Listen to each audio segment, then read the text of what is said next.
कहानी है एक ऐसे लड़के जो बड़े शहर की चमक दमक में नहीं पला, जिसके हाथों में बचपन से किताबों से ज्यादा सब्जियों की टोकरियां रहीं, लेकिन जिसके सपने किसी आसमान से छोटे नहीं थे। ये कहानी है कभी हार न मानने वाले लड़के की। भारत के एक आधुनिक लेकिन छोटे शहर में, जहां मॉल भी थे और झुग्गियां भी, जहां एक तरफ चमचमाती गाड़ियां थीं तो दूसरी तरफ ठेले और रिक्शे, वहीं एक सब्जी मंडी के पास रहता था अमन। अमन के पिता रमेश जी सुबह 4 बजे उठकर थोक मंडी से सब्जियां लाते और पूरे दिन ठेले पर बेचते। माँ पास के घरों में काम करती, कमाई सीमित थी लेकिन ईमानदारी बेहिसाब। अमन बचपन से ही अपने पिता के साथ ठेले पर बैठता, तराजू पकड़ता, ग्राहकों को आवाज लगाना सीखता। लोग उसे सब्जी वाले का लड़का कहते थे, शायद मजाक में, शायद आदत से, लेकिन अमन के भीतर एक अलग ही दुनिया बसती थी। वह जब भी किसी ऊंची इमारत को देखता या किसी आईटी ऑफिस के बाहर लोगों को लैपटॉप लेकर जाते देखता, तो उसके मन में एक सवाल उठता, क्या मैं भी कभी वहां पहुंच सकता हूं? यही था उसका आह्वान, हीरो की यात्रा की शुरुआत।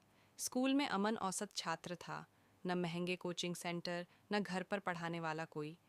कभी बिजली चली जाती, कभी ठेले पर मदद करनी पड़ती, लेकिन एक चीज थी जो उसे बाकियों से अलग बनाती थी, वह हार मानना नहीं जानता था। कई बार टीचर ने कहा, अमन तुम मेहनती हो लेकिन हालात मुश्किल हैं। कुछ दोस्तों ने हंसकर कहा, इतना पढ़कर क्या करेगा, पापा का धंधा ही संभालना है। यही वह पल था जब कहानी में संघर्ष ने प्रवेश किया। अमन के मन में डर भी था, संदेह भी, लेकिन सपने उससे बड़े थे।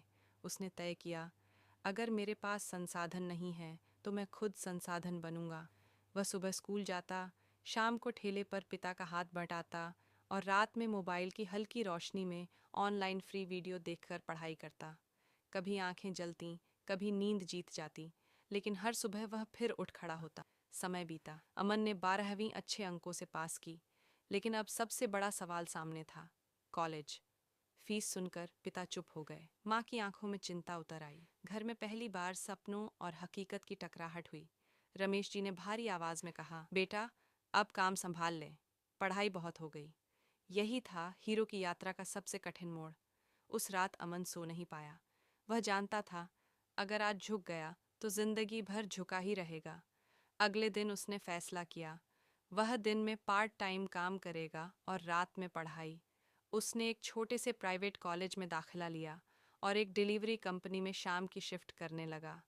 अब उसकी जिंदगी और भी कठिन हो गई।